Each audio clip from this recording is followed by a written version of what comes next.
Let's now bring in a member of the House Judiciary Committee, Ron DeSantis. He's a Republican from Florida who joins us from Naples tonight. He's also run for governor in the fine state of Florida. Representative, thanks for being here. We really appreciate it. So I know that your chairman, Goodlatte, is not satisfied with the speed or volume of what DOJ has produced. As a member of that committee tonight, where are we on their ability to produce documents that you need to see? Well, they're dragging their feet, and they've been doing this for a long time, not only with the Judiciary Committee, but as Ed mentioned, with Devin Nunes on the Intel Committee. And here's the thing, Pete, if you were the subject of a Justice Department civil enforcement action and they were subpoenaing documents from you, you would not be able to get away with these excuses if you were a private business. You'd have to produce the stuff. And so it doesn't work that the government has a different set of rules. So I think the question is are we going to actually put the might of our institution behind these subpoenas and enforce them? Because you remember when the IRS was dragging its feet, I mean, we held Lois Lerner in contempt, didn't follow through with that. Guys like me tried to impeach the IRS commissioner for stonewalling on the targeting investigation, John Koskinen. It didn't get through Congress. And so we have certain tools at our disposal. We can use the power of the purse. We can hold officials in contempt. And ultimately, if they're still recalcitrant, we can impeach these civil officers. We have to be willing to do that. Otherwise, I think they're just going to try to run out the clock on a lot of this stuff. So you've got civil officers, but Representative, you've also got, representatives, political appointees in these departments appointed by President Trump. I actually had the opportunity about an hour ago to speak to a senior DOJ official involved in these matters, and they pointed out a couple of things. They said this is the first week since they've doubled the amount of agents, so they are trying to put the pedal to the metal on producing documents. They also noted that another 1,000 pages will be delivered for your committee by Monday, and that they just sent a letter to Devin Nunes saying that they're going to accommodate his request for other members outside the committee to review the FISA applications. So if more people can see those FISA applications and more documents are being produced, do you feel like you could get to a place where DOJ is acting in good faith? They just haven't had the resources to do it. Here's why I'm skeptical of that. I hope that that's right, and I hope that we, the American people, get what they are entitled to. But remember what Nunes has been trying to get. He's been trying to get those initial documents about how this whole Russia collusion with Trump's campaign narrative started from the FBI.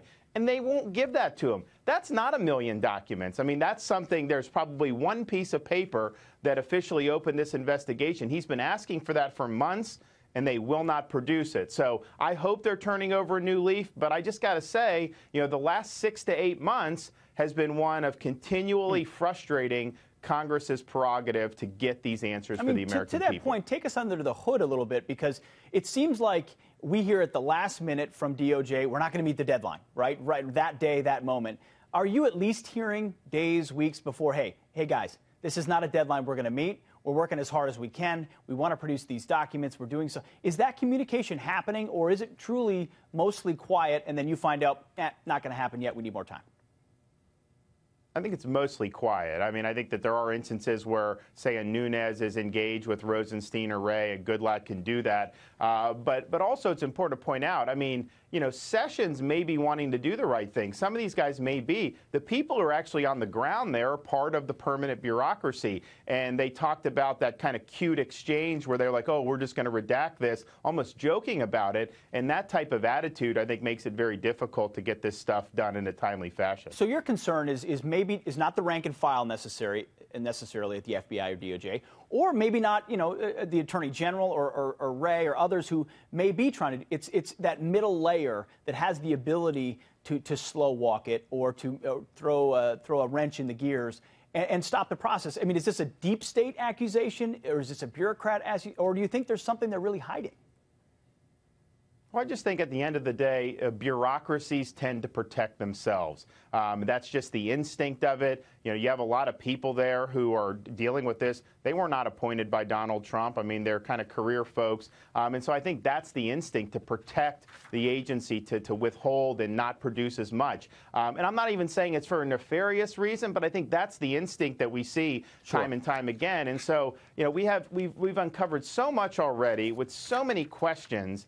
And I just think this posture that they've taken doesn't suit the interests of the American people at all. We need a full accounting of how all of this stuff happened. Absolutely. Part of that full accounting is what the Inspector General is doing at DOJ. Any updates yet on when we might get a report on Michael Horowitz, his investigation, which a lot of people think is going to expose a great deal of things behind the scenes?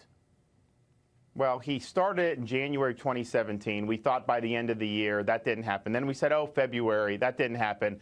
Then we said March. No. Now April. So I don't know. I think we need to get it because here's why I think it's important. I think there will be some interesting stuff in there, important stuff. But I think the fate of people like Peter Strzok, the notoriously anti-Trump agent that talked about preventing Donald Trump from being elected with an insurance policy, Lisa Page, his lover, I think their fates are tied to that IG report, and I don't think that the FBI or Justice is going to move to fire them until that report comes in because they want that to be the justification. So a lot of my constituents say, why are these people still there? Sure. I'd like to see them moved out too, but I think once that report hits, I think that could probably be the factor that leads for them to be terminated. It'll be a very interesting moment indeed. Congressman Ron DeSantis, thanks for your time this evening. We appreciate it.